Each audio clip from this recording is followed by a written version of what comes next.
वो फैसला जिसका जिक्र उस पूरी प्रेस कॉन्फ्रेंस में नहीं था, लेकिन रात के 1 बजे फिर बताया गया कि कल ये होने वाला है। पीटीआई के अपने ही खिलाड़ी ने अपनी ही जमात के खिलाफ गोल किया है और इस पर बाकी साथी थोड़े से नाराज हैं।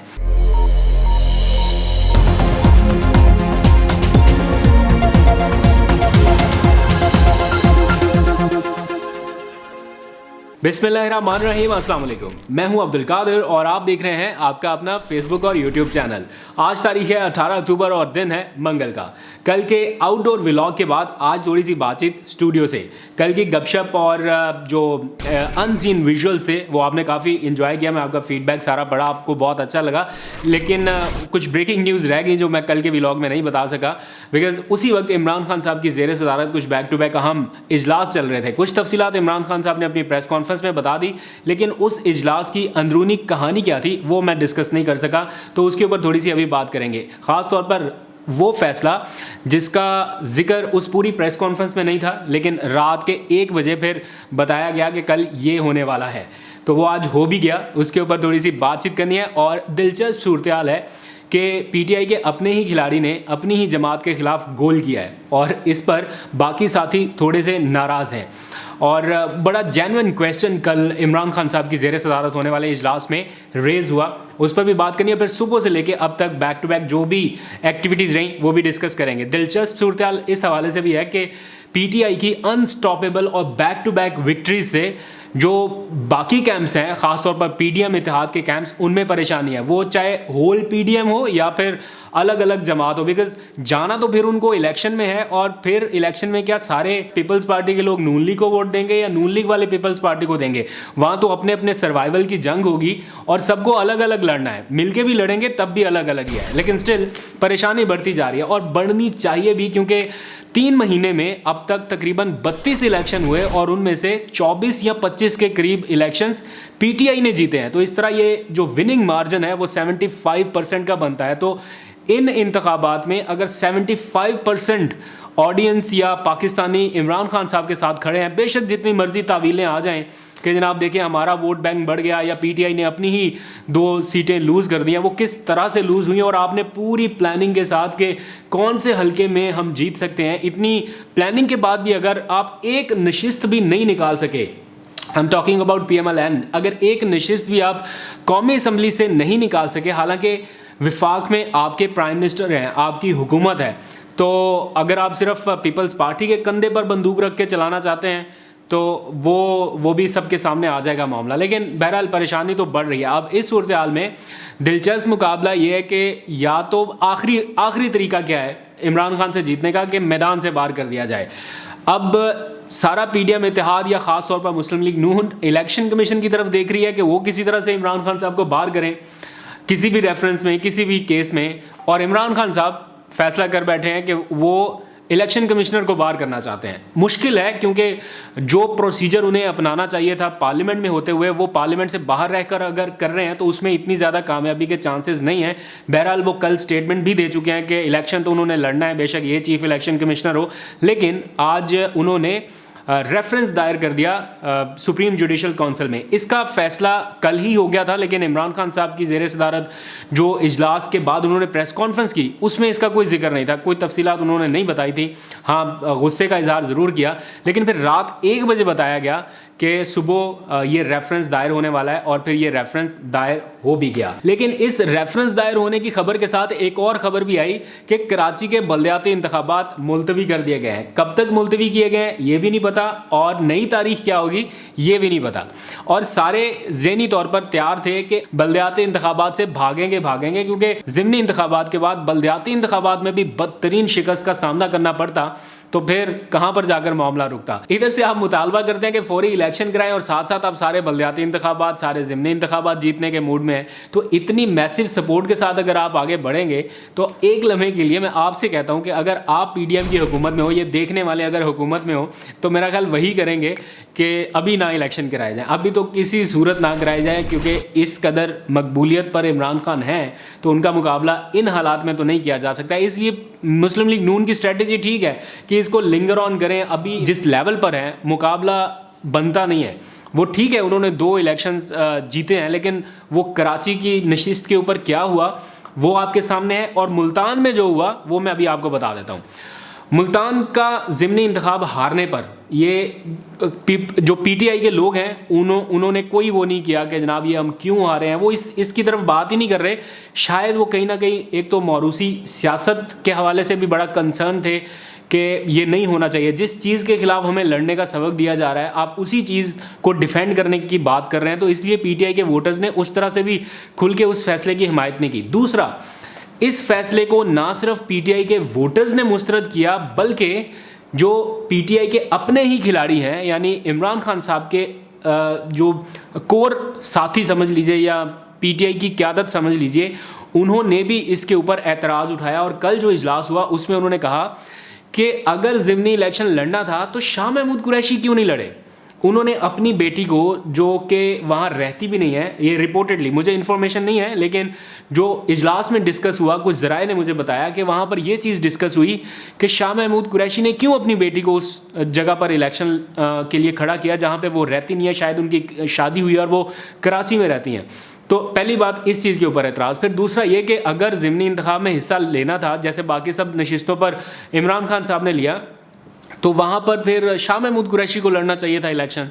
तो शाह महमूद कुरैशी क्यों इलेक्शन नहीं लड़े, तो वहाँ पर बताया गया कि वो इलेक्शन लड़ने के लिए तैयार नहीं थे और उसके बाद फिर उनकी बेटी को वहाँ पर मौका दिया गया। बहरहाल मैं इस बात पर बड़ा बिलीव रखता हूँ कि मुल्तान में उनकी बेटी से कोई 1000 के करीब या बल्कि शायद इससे भी ज़्यादा अहल काबिल लोग होंगे जिन्होंने पार्टी के लिए खिदमात अंजाम दी। ठीक है, वहाँ पर जो ख़ानदानी सियासत का एक असर व रसूख है, लेकिन ये हर बार भी वर्क नहीं करता। आपको अपने वोटर सपोर्टर को जब आप ये मैसेज दे देते हैं कि मौरूसी सियासत के पीछे लग जाएं, आप भी चलें, कोई नहीं, इस बार एक बार तो उन्होंने कर दिया जैन कुरैशी के हवाले से, उनको सपोर्ट किया। फिर सूबाई नशिस्त का इलेक्शन हुआ, तब भी बड़े क्रूशल मोमेंट्स थे, उन्होंने उस वक्त भी सपोर्ट किया। लेकिन हर बार जब उन्हें पता था कि ये नशिस्त जीत कर भी कुछ नहीं होना, ना पीटीआई ने वापस असम्बलियों में जाना है, ना इस नशिस्त की कोई इतनी ज़्यादा वैल्यू है कि वफाकी हुकूमत गिरा सकते हैं, तो क्यों वो वोट करते हैं। इसलिए ये ट्रेलर उन्होंने दिखाया और इसके ऊपर ना सिर्फ वोटर्स नाराज़ हुए बल्कि पार्टी के अपने लोगों को भी शदीद तहफ़्फ़ुज़ात हैं कि शाह महमूद कुरैशी ने अपने खुद इलेक्शन लड़ने की बजाय अपनी बेटी को क्यों वहाँ पर टिकट दिया।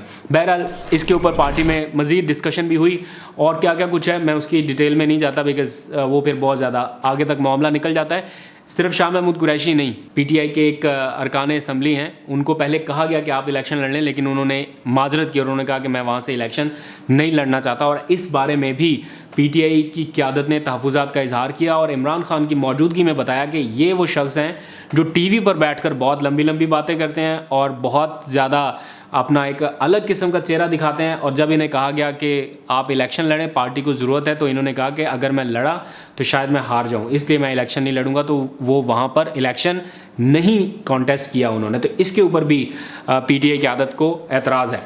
एनीवेज़ आगे बढ़ते हैं, दो अहम मामला के ऊपर बात करते हैं। आज जो रेफरेंस दायर किया गया सुप्रीम जुडिशल काउंसिल में, उसके ऊपर थोड़ी सी डिस्कशन कर लेते हैं। बिकॉज़ इमरान खान साहब ये अटैम्प्ट काफ़ी देर से करना चाह रहे थे। जब वो हुकूमत में थे उस वक्त भी वो उन्होंने वज़ीरों को भेजा, एक तगड़ी प्रेस कॉन्फ्रेंस की और उसमें उन्होंने कहा कि हम ये रेफरेंस लाएंगे इनके खिलाफ, तब नहीं आ सका।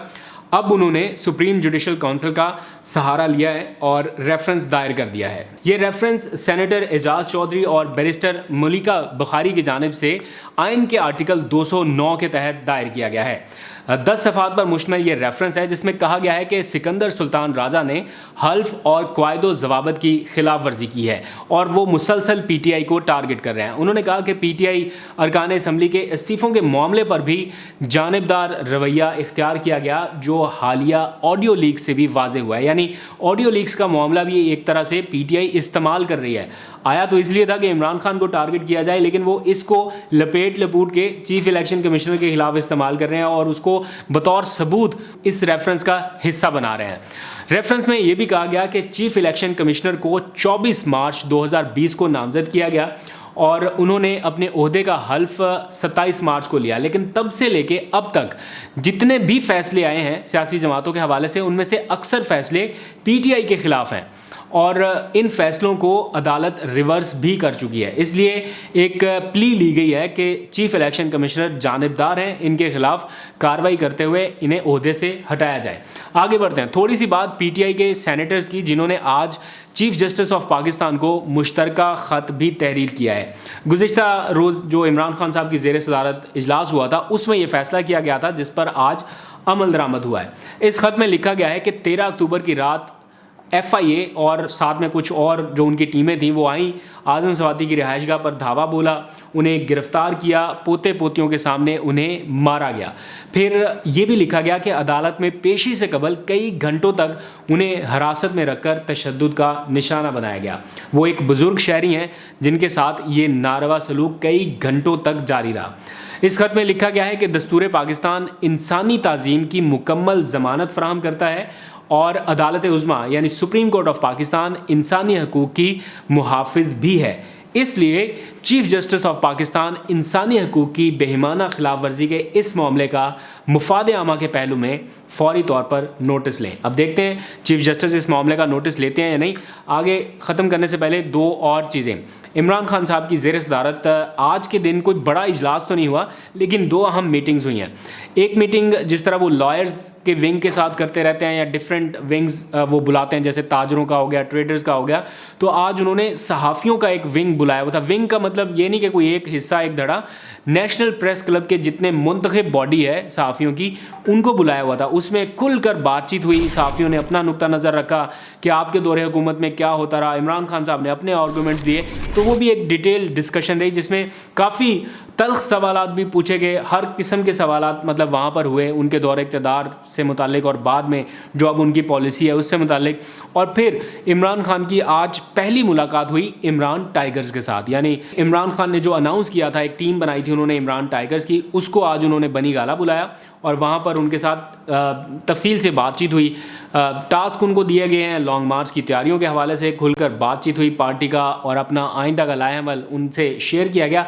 ज़्यादा तफसील नहीं बताई गई क्योंकि जारी बात है जो भी डिटेल वो उन्हें बताते हैं वो फिर जाती है आगे, लीक आउट होती है। तो इसलिए बड़े सख्त पैरामीटर्स रखे गए हैं कितने की डिस्कशन करनी है और कितने की नहीं करनी। तो इमरान टाइगर्स को भी बेसिकली टास्क सौंपे गए हैं लॉन्ग मार्च की तैयारियों के हवाले से।